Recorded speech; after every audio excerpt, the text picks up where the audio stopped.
जय श्री कृष्णा मित्रों। आज हम गीता के अध्ययन के दूसरे अध्याय में आपका बहुत बहुत स्वागत करते हैं। जैसे कि हमने पिछली वीडियो में इस चीज़ पर चर्चा की थी कि गीता किस टाइप का ग्रंथ है। गीता भोग विलासियों का ग्रंथ है, गीता बुढ़ों का ग्रंथ है, या गीता नौजवानों का ग्रंथ है। गीता हमें कायरता सिखाता है या गीता हमें भागना सिखाता है। गीता से हमारा मोहभंग होता है या गीता से हम मोह में वंचित हो जाते हैं या कि मोह में पूरी तरीके से घिर जाते हैं। तो आज मैं इस जो वीडियो में डिस्कस करने वाला हूँ, आज हम इस वीडियो में डिस्कशन करेंगे कि गीता को समझने के लिए हमारा एप्टीट्यूड किस प्रकार का होना चाहिए। गीता को समझने के लिए हमारे पास किस तरीके की एक आधारभूत मानसिकता होनी चाहिए। शुरुआत करते हैं। एक बार एक धर्म स्थल के अनुयायी उस धर्म स्थल पर पूजा करने जाते थे। तो जो धर्म स्थल की बिल्डिंग थी, जो धर्म स्थल की इमारत थी, वो बहुत जर्जर हो चुकी थी। वो इमारत इतनी जर्जर हो चुकी थी कि उस धर्मस्थल का जो मुखिया था वो भी उस बिल्डिंग के बाहर बैठता था, क्योंकि उसको पता नहीं कि ये कब हमारे ऊपर आ जाए। लोग वहाँ जाते थे, अपनी पूजा अर्चना अध्ययन करते थे। फिर एक बार सभी लोगों ने मिलकर एक कमेटी बनाई और जो धर्मस्थल का मुखिया थे उनके पास गए। उन्होंने उनसे कहा कि आप जो भी समझ लीजिए, उन्होंने अपने मान्यवरों से कहा कि जो इमारत है, धर्मस्थल की इमारत है जहाँ हम पूजा अर्चना करने जाते हैं, वो बहुत जर्जर हो चुकी है, वो बहुत पुरानी है, ये सदियों पुरानी है, हजारों साल पुरानी है। तो अब हमें इसकी जगह इसका कोई दूसरा उपाय सोचना होगा। तो जो धर्मस्थल के मुखिया थे, जो वहाँ के प्रमुख थे, उन्होंने पब्लिक से कहा कि चलिए ठीक है, हम इस पर विचार करेंगे और इसका कुछ समाधान लेकर आएंगे। कुछ समय बाद सभी लोगों को धर्मस्थल के मुखिया इकट्ठे करते हैं और वो कहते हैं कि हमारी जो इमारत इतनी जर्जर हो चुकी है, हमारा जो पूजा का पवित्र स्थल या फिर हमारा जो इबादत का पवित्र स्थल जो इतना जर्जर हो चुका है, इसके उद्धार के लिए हमारे दिमाग में एक आइडिया आया, हम इसको अब सही करेंगे। लोग बहुत उत्साहित हुए कि उनकी परंपराओं का जो स्थल है, उनकी जो विरासत का स्थल है, बहुत सही हो जाएगा। तो लोगों ने पूछा कि आप इसको कैसे सही करेंगे। तो जो वहाँ के मुखिया थे उन्होंने कहा कि जहाँ पर जो हमारा पवित्र धर्म स्थल है वहीं पर हम एक दूसरा धर्म स्थल बनाएंगे। लोगों ने कहा बहुत बढ़िया, बहुत बढ़िया, सभी ने तालियां बजाई। उसके बाद जो वहाँ के मुखिया थे उन्होंने कहा कि जो नया धर्म स्थल बनाया जाएगा इस पुराने की जगह, उसमें वही सामान का उपयोग होगा, उसमें वही ईंटें लगेंगी जो कि पुराने में थी, जो कि पुराने धर्मस्थल में थी। लोगों ने कहा ये तो बहुत अच्छी बात है कि हमारे जो धर्मस्थल है उसकी ही सामान नए धर्मस्थल को बनाने में उपयोग किया जाएगा, नई इमारत को बनाने में उपयोग किया जाएगा। लोगों ने बहुत तालियां बजाई। तीसरी बात उन्होंने ये कही कि जब तक नया धर्मस्थल बनने जाता तब तक हम पुराने को तोड़ेंगे नहीं। लोगों ने पहले तालियां बजाई, फिर उन्होंने सोचा कि ऐसा कैसे हो सकता है कि जब तक पुराना धर्मस्थल ना तोड़ा जाए तब तक नया धर्मस्थल बन जाए। प्रैक्टिकली तो ये पॉसिबल नहीं है। हम सभी के जीवन में ऐसा ही होता है और ऐसा ही हो रहा है। हम अपनी पुरानी जड़ मान्यताओं को छोड़ना नहीं चाहते और नई जड़ मान्यताओं को हम अपना नहीं पा रहे हैं। आज एक एवरेज भारतीय के साथ यही प्रॉब्लम है कि वो अंग्रेज हो नहीं सकता और भारतीय होने में उसको शर्म आती है। हम सभी के बीच, हम सभी के लिए यही द्वंद्व का कारण है। हम अपनी पुरानी मानसिकताओं को, पुरानी रूढ़ियों को नहीं छोड़ना चाहते और नई रूढ़ियों को इस्तेमाल करना चाहते हैं, नई रूढ़ियों को उपयोग में लाना चाहते हैं। यही द्वंद्व अर्जुन के सामने था। उसके सभी सगे संबंधी, सभी रिश्तेदार उसके सामने थे। वो उनको मारना नहीं चाहता था, लेकिन राजा भी बनना चाहता था, सत्य की जीत भी करना चाहता था। तो सत्य की जीत तभी संभव थी जब वो युद्ध करे, और वो युद्ध इसलिए नहीं करना चाहता था ताकि उसके सभी सगे संबंधी मारे जाएंगे। तो ये बहुत जरूरी है कि पुरानी इमारत को, पुरानी परंपराओं को, पुरानी रूढ़ियों को गिराया जाए नए को जगह देने के लिए। लेकिन जब ये रूढ़ियाँ टूटती हैं, जब हमारी पुरानी अवधारणाएं टूटती हैं, तो हमें बहुत दिक्कत होती है, हमें अंदर से बहुत अनबना लगता है।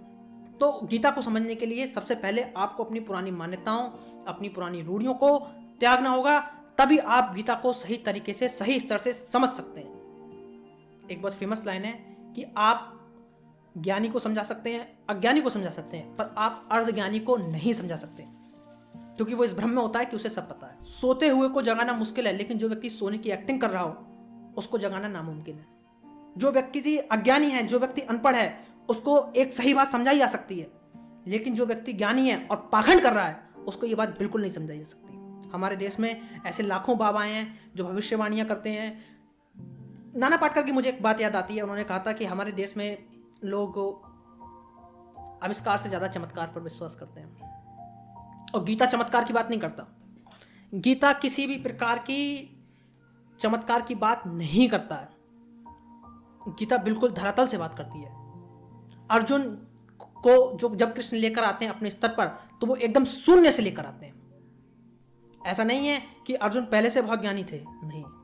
अर्जुन ज्ञान को प्राप्त करने के लिए तैयार थे, क्योंकि वो खुद को अज्ञानी समझते हैं। तो गीता को समझने से पहले, गीता को अपने जहन में उतारने से पहले, सबसे पहले आपको अपना काम करना होगा, अपने आप को शून्य करना होगा। आपकी जो पुरानी जड़ मान्यताएं हैं, आपको उनको ध्वस्त करना होगा, तभी आप एक नई विचारधारा की ओर चल सकते हैं। क्योंकि परिवर्तन क्या है? परिवर्तन प्रकृति का नियम है। बुद्ध का एक सिद्धांत है, जैसे क्षणिकवाद का सिद्धांत कहते हैं। बुद्ध कहते हैं कि आप किसी नदी में 2 बार नहीं नहा सकते।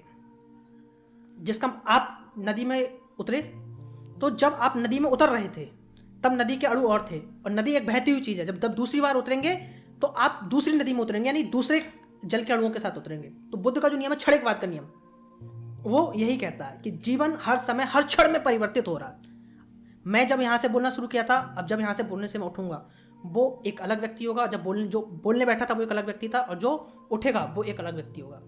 क्षण क्षण में परिवर्तन है, और हम अपनी हजारों साल पुरानी परंपराओं को, रूढ़ियों को साथ लेकर चल रहे हैं, उन्हें ढो रहे हैं। हमारा शरीर, विज्ञान के अनुसार हमारा शरीर 7 साल में पूरी तरीके से परिवर्तित हो जाता है, पूरा परिवर्तित हो जाता है। हमारे शरीर में, हमारे इस सूक्ष्म शरीर में हमेशा ही परिवर्तन चलते रहते हैं, और हम 7 साल पहले जो थे वो अब हम नहीं है। यानी 7 साल पहले जो मेरा शरीर था वो अब नहीं, अब 7 साल बाद ये नहीं होगा, क्योंकि हमारा शरीर हर समय परिवर्तन ले रहा है। तो गीता को समझने से पहले आपको अपने अंदर एक परिवर्तन की गुंजाइश देखनी होगी। आपको अपने अंदर परिवर्तन की संभावनाओं को लाना होगा, तभी आप समझ सकते हैं। दूसरी चीज, एक सबसे बड़ी चीज जो आड़े आती है गीता में, गीता का प्रवचन क्यों हुआ, गीता को भगवान श्री कृष्ण ने क्यों कहा, उसके पीछे सबसे बड़ा जो कारण है, हमारे जीवन में सबसे बड़ी चीज, जो सबसे बड़ी बाधा है, वो कुछ और नहीं है, अहंकार है। अरब में एक बहुत प्रचलित कहावत चलती है कि ईश्वर जब व्यक्ति को धरती पर भेजता है तो उसके कानों में एक बात कह देता है कि तुम अलग हो। और हर व्यक्ति जीवन में यही समझता है कि मैं सबसे अलग हूं, हर व्यक्ति यही सोच रहा है। तो अहंकार को हमें सबसे पहले छोड़ना होगा। कृष्ण अर्जुन को अहंकार से ही मुक्त कराते हैं।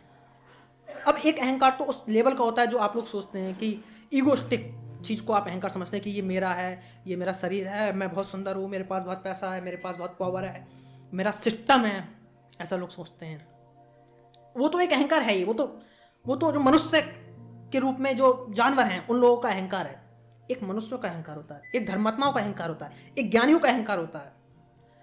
वह अहंकार, जिस अहंकार की बात कृष्ण करते हैं, खुद को ये शरीर समझ लेने का अहंकार। यानी कि आप खुद को ये मान के चल रहे हैं कि आप जो हैं ये हैं, जो आपके सामने दिखाई दे रहा है, यानी कि जो आपके समक्ष है। आप एक शरीर नहीं है। जब आप खुद को ज्यादा से ज्यादा जब शरीर से जोड़ते हैं तो आप अहंकार के चंगुल में आ जाते हैं, आप अहंकार के बस में हो जाते हैं। आप शरीर नहीं है। गीता हमेशा यही कहता है कि आप शरीर नहीं है। नैनम छिदन्ति शस्त्राणि नैनम दहति पावका, न चैन के लिए दंत्यापो न सोचति मारुता। आप जो है नैनम छिदन्ति शस्त्राणि, उसको कोई शस्त्र नहीं छेद सकता, न सोचति मारुता, न उसको वायु सुखा सकती है। कृष्ण हमेशा उसी की बात करते हैं जो आप हैं। और कृष्ण हमेशा कहते हैं कि आप ये शरीर नहीं है। जब अर्जुन कहते हैं कि मेरे सगे संबंधी मारे जाएंगे, जिन लोगों के बीच में पला बड़ा, जिन लोगों ने मुझे गोद में खिलाया, वो मारे जाएंगे, तो कृष्ण कहते हैं ये वो है ही नहीं। जिनको तू मारेगा वो केवल एक शरीर है, क्योंकि आत्मा तो अपना वस्त्र बदलती रहती है, अपना जो शरीर है वो बदलती रहती है। तो खुद को एक शरीर के रूप में देखना भी एक अहंकार है।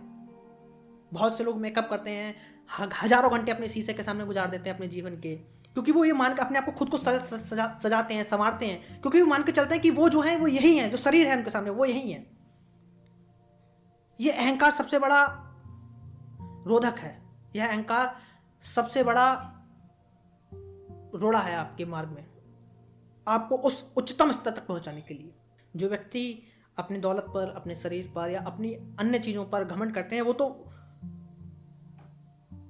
मनुष्य से बहुत ही ज्यादा गिरे हुए लोग हैं। लेकिन जो मनुष्य के स्तर के जो लोग हैं, जो खुद को मनुष्य मानते हैं, जो खुद को ज्ञानी मानते हैं, जो खुद को शरीर मान के चलते हैं, वो भी अहंकार के बस में ही है। और कृष्ण अर्जुन को इसी अहंकार से ऊपर लेकर आते हैं कि तू ये मारेगा तो ये हिंसा नहीं है। क्यों हिंसा नहीं है? क्योंकि वो एक शरीर मात्र है और कोई किसी को मार नहीं सकता। आत्मा अजर है और अमर है। अब अर्जुन जो है यहाँ पे, अर्जुन एकदम शून्य के स्तर से हैं। वो कहते हैं कि भगवान आप मुझे ज्ञान दीजिए, आप मुझे मार्ग दिखाइए। तो अर्जुन यहाँ पर खुद को शून्य कर लेते हैं। हालांकि कुछ जगह वो बार बार प्रश्न करते हैं और वो प्रश्न भी जायज ही हैं, जो कि एक आम मनुष्य के होने स्वाभाविक है। अब दूसरी चीज ये है कि गीता क्यों कही गई, उसके पीछे एक अहंकार तो सबसे बड़ा कारण ही है। दूसरी चीज उसके पीछे एक सबसे बड़ा कारण है मनुष्य का द्वंद्व। मैं किस तरीके के द्वंद्व की बात कर रहा हूँ? आप हैं, आप शाम को घर से निकलते हैं और आपको एक फास्ट फूड का कॉर्नर दिखाई देता है, तो आपका एक शरीर कह रहा है कि चलो रनिंग कर लेते हैं, बट आपका मन कह रहा है कि नहीं फास्ट फूड खा लेते हैं, फास्ट फूड टेस्टी है। तो आपके अंदर दो विचार आ गए, पर आप तो एक ही हैं, तो दो विचार कैसे आ गए? ये मनुष्य के अलावा किसी और के साथ नहीं होता। किसी पशु पक्षी में, किसी जानवर में आपको कोई द्वंद्व नहीं दिखाई देगा। द्वंद्व केवल मनुष्य के अंदर होता है। उसके पीछे कारण है, क्योंकि मनुष्य ही एकमात्र ऐसा जीव है जिसने अपनी चेतना के स्तर को इस शरीर में रहते हुए प्राप्त किया है। और वो हम हर सभी के अंदर है। परमात्मा का हर कण हम सभी के अंदर है, हम सभी के अंदर वो मौजूद है। इसलिए हमारे अंदर द्वंद्व होता है। एक वो जो हमें अपने असली रूप की तरफ खींचता है, और एक वो जो हमें हमारे शरीर के भोगों की तरफ खींचता है। इसलिए मनुष्य के अंदर द्वंद्व होता है, और इसी द्वंद्व को एकात्म करने के लिए कृष्ण ने गीता का उपदेश दिया था, जो कि अर्जुन के अंदर था। दूसरी चीज ये समझ लेने वाली है कि गीता में जो पूरा सत्य है, हमारे जीवन का जो पूरा सत्य है, वो जीवन से अपने आप के विपरीत की यात्रा है। जो आपका आज मित्र है, वो कल को आपका शत्रु भी हो जाएगा, इसकी बहुत ज्यादा संभावना है। जिससे आप प्रेम करते हैं, उससे आपको नफरत भी हो जाएगी। जो आपका सगा संबंधी है, वो कल को आपका धुर विरोधी भी हो जाएगा। जीवन अपने आप से विपरीत की यात्रा है। आपने ऐसे बहुत से केसेस देखे होंगे, दो लोग बहुत अच्छे मित्र रहे, फिर उसके बाद बहुत अच्छे शत्रु भी हो गए। दो लोग आपस में बहुत प्रेम से रहे, बाद में हमें एसिड अटैक जैसे मामले भी देखने को मिलते हैं ऐसी ही चीजों में। ऐसा क्यों? जीवन अपने से हमेशा विपरीत की यात्रा है। ये मान के चलना कि जो जिससे आज तुम प्रेम कर रहे हो, वो कल को तुम्हारा शत्रु हो जाएगा। जहां अट्रैक्शन पैदा होगा, वहीं डिस्ट्रैक्शन भी पैदा होगा। जीवन ऐसा ही है। गीता का उद्देश्य आपको दोनों से ऊपर उठाना है, सुख और दुख। लाओ त्से नाम का एक दार्शनिक हुआ चीन में। उसने कहा कि मैं जीवन में कभी हारा नहीं, मुझे कोई हरा नहीं सका। तो उसके जो समर्थक थे, उन्होंने कहा, उसके जो चेले थे, उन्होंने उससे पूछा कि ऐसा क्या है कि आपके पास ये क्या शक्ति है कि आप हरा नहीं सके, कि आपको कोई हरा नहीं सका, उसके पीछे क्या कारण है? तो लाओ त्से ने बहुत सिंपल बात कही। लाओ त्से ने बहुत ही साधारण शब्दों में इसको कहा, इसके पीछे सबसे बड़ा कारण ये है कि मुझे कोई इसलिए नहीं हरा सका क्योंकि मैंने जीतने की इच्छा नहीं की। आप हारेंगे तभी जब आप जीतने की इच्छा आपके अंदर होगी। ना आपके अंदर जीतने की इच्छा है तो आपके अंदर हारने की इच्छा बिल्कुल नहीं होगी। गीता हमें उसी मार्ग से उठाती है। गीता का अध्ययन करने से, गीता को समझने से आपको कोई सुख की प्राप्ति नहीं होगी। बस सुख और दुख जो है, इन दोनों से आप ऊपर की यात्रा को प्रारंभ करेंगे। गीता का उद्देश्य लगभग हर धर्म ग्रंथ का उद्देश्य यही है कि आपको सही और गलत से ऊपर उठाना। दूसरी चीज जो आज के ज़माने में हमारे समाज में सबसे बड़ी समस्या है, मैं इसको मान के चलता हूँ, कहते हुए बड़ा दुख हो रहा है, लेकिन समस्या बहुत बड़ी है। समस्या ये है कि गीता के अध्ययन के पश्चात, जब गीता का अध्ययन हो रहा था, जब संवाद हो रहा था कृष्ण के और अर्जुन के बीच में, तो वहां दो पॉसिबिलिटी थी उस संवाद के दौरान। पहली पॉसिबिलिटी तो ये कि कृष्ण अर्जुन को अपने तल पर ले आए। दूसरी पॉसिबिलिटी वहां ये थी कि अर्जुन कृष्ण को अपने तल पर ले आए। गीता का अध्ययन बहुत से लोग करते हैं, बट उसकी इंटरप्रिटेशन बहुत गलत होती है। कुछ लोग कृष्ण को अर्जुन के तल पर ले आए हैं, गलत व्याख्या कर रहे हैं, सत्य नहीं है उसमें कुछ। और बहुत दिक्कत हो जाती है जब लोग कृष्ण को अर्जुन के तल पर ले आते हैं। लोग ये कहते हैं कि कृष्ण ने तो कहा था कि अर्जुन तुम युद्ध करो, उनके अनुसार तो, कृष्ण के अनुसार तो हिंसा कोई गलत चीज नहीं है। तो इसका मतलब हुआ कि जो महावीर की अहिंसा है वो यहां गलत सिद्ध हो गई। महावीर हमेशा अहिंसा कहते हैं, और कृष्ण कह रहे हैं तुम हिंसा करो। तो क्या इसका मतलब यह है कि कृष्ण हिंसा का समर्थन करते हैं? लोग ऐसी इंटरप्रिटेशन करते हैं कि कृष्ण हिंसा का समर्थन करते हैं। बहुत गहन विषय है ये। इसीलिए गीता की इंटरप्रिटेशन, गीता की व्याख्या जितना आपको सही बना सकती है एक गलत व्यक्ति के द्वारा कही गई, एक गलत व्यक्ति के द्वारा की गई व्याख्या उतना ही विभत्सक रूप इसका सामने ला सकती है। उसकी गहराई को समझ लेना जरूरी है, उसकी गहराई को ध्यान में रख लेना जरूरी है। गीता इसका इस समय ज्यादातर जो व्याख्या है वो अर्जुन के तल से हो रही है। लोग कृष्ण को अर्जुन के तल पर ले आए, क्योंकि कृष्ण के तल पर पहुंचना हर किसी के बस की बात नहीं है। कृष्ण जब कहते हैं तो उसको समझना हर किसी के बस की बात नहीं है। उस कुरुक्षेत्र में कृष्ण अर्जुन को अपने तल तक लेकर आए थे, और हम इस पूरी श्रृंखला में कोशिश करेंगे कि हम सभी कृष्ण के तल पर पहुंच पाए, अर्जुन के तल पर ना आ जाए। क्योंकि इसको मैं एक बहुत उदाहरण से समझाने की कोशिश करता हूं, बहुत सरल उदाहरण है। गीता में एक श्लोक है, सबसे प्रसिद्ध श्लोक है मेरी समझ से वो, यदा यदा ही धर्मस्य ग्लानिर्भवति भारत अभ्युत्थानं धर्मस्य तदात्मानं सृजाम्यहम्। यदा यदा ही धर्मस्य ग्लानिर्भवति भारत, अर्थात इस भारत में जब जब धर्म की हानि होगी तब तब मैं इस पृथ्वी पर धर्म की स्थापना करने दोबारा आऊंगा।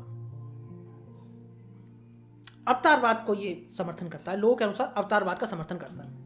अवतार इसके अनुसार लोगों ने जो समाज में हमारे इस समय जो व्याख्या है, आप किसी भी आम व्यक्ति से पूछेंगे, हालांकि किसी खास व्यक्ति से भी पूछेंगे, वो हमेशा यही बात कहेंगे कि कृष्ण ने ये बात कही है कि जब जब धर्म की हानि होगी तब तब मैं यहां पर आऊंगा और धर्म की स्थापना करूंगा, यानी कि जो पापी हैं उनका नाश करूंगा। और इस श्लोक की व्याख्या की वजह से हमारे भारत को कितना बड़ा नुकसान झेलना पड़ा, शायद लोग ये बात नहीं जानते।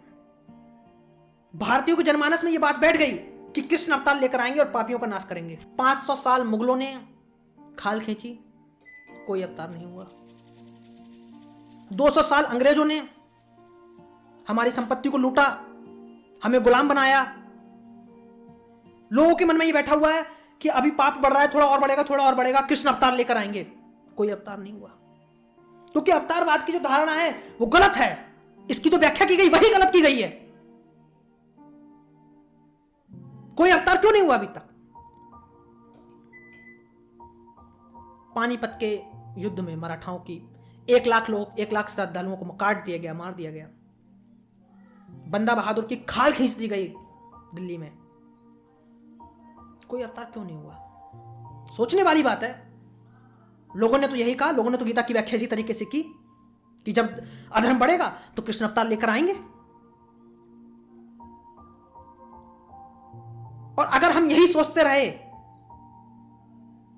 इस एक श्लोक की गलत व्याख्या की वजह से लोगों का पुरुषार्थ मिट गया, नपुंसक हो गए लोग, क्योंकि वो ये सोचने लगे कि कृष्ण अवतार लेकर आएंगे, हमें क्या जरूरत है?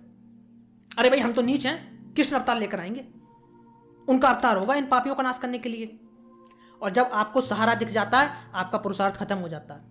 पेपर में आपको पता हो कि सामने वाला बंदा पढ़ के आएगा, मुझे दिखाएगा, मैं लिख के दे सकता हूं कि आप उस पेपर की तैयारी अपने स्तर पर पूरी तरीके से नहीं कर पाएंगे। इस श्लोक की वजह से लोगों का जो पुरुषार्थ था, जो बल था, जो विद्या थी, जो ज्ञान था, वो छीड़ हो गया। उसके पीछे केवल कारण यह है कि हमें एक सहारा दिखने लगा कि कोई आएगा, ऐसा उन्होंने कृष्ण ने गीता में कहा है। 500 साल मुगलों ने, हजारों आक्रांताओं ने हम पे आक्रमण किया, हमारी सभ्यता को तहस नहस करने की पूरी कोशिश की, पर कोई अवतार नहीं हुआ। आज भी हजारों केसेस होते हैं, हजारों मर्डर होते हैं, हजारों रेप होते हैं, कोई अवतार नहीं होता। दिल्ली जैसा विभत्सा, इतना विभीषण कांड हुआ, कोई अवतार नहीं हुआ। और मैं आगे लिख के भी देता हूं कि ऐसा नहीं होगा, आपकी जो व्याख्या है उसके अनुसार। तो अवतारवाद की व्याख्या को लोगों ने ऐसे कह दिया, और कारण केवल इस एक श्लोक की इंटरप्रिटेशन के कारण इतनी बड़ी हानि झेलनी पड़ी हमें। कोई गजनी हम पर आक्रमण नहीं कर पाता अगर इसकी व्याख्या सही हुई होती, अगर अवतारवाद की व्याख्या हमने सही की होती। कोई सोमनाथ का मंदिर नहीं तोड़ा जाता फिर, अगर इसकी व्याख्या सही होती। पर हमारे तथाकथित धर्मात्माओं ने, तथाकथित ज्ञानियों ने इसकी व्याख्या को इस तरीके से रखा लोगों के सामने कि कृष्ण आएंगे, अवतार लेंगे। हालांकि अवतारवाद की जो सही व्याख्या है वो क्या है, ये तो मैं आने वाले वीडियो में बताऊंगा, आने वाले डिस्कशंस में बताऊंगा कि अवतारवाद की सही व्याख्या क्या है। पर नुकसान बहुत हुआ। हमारा पुरुषार्थ खत्म हो गया, हमारा बल खत्म हो गया, हमारा ज्ञान खत्म हो गया, केवल एक गलत व्याख्या की वजह से। तो बहुत दिक्कत है जब आप कृष्ण को अर्जुन के तल पर ले आते हैं। अर्जुन को जाना होगा कृष्ण के तल पर, समझना होगा बात। बहुत ही सहज सी बात है, बहुत समझने वाली बात है कि इतना पाप हो गया और आने वाला पाप होने वाला है, कोई अवतार क्यों नहीं हुआ अभी तक? क्यों फिर धर्म की स्थापना दोबारा नहीं हुई?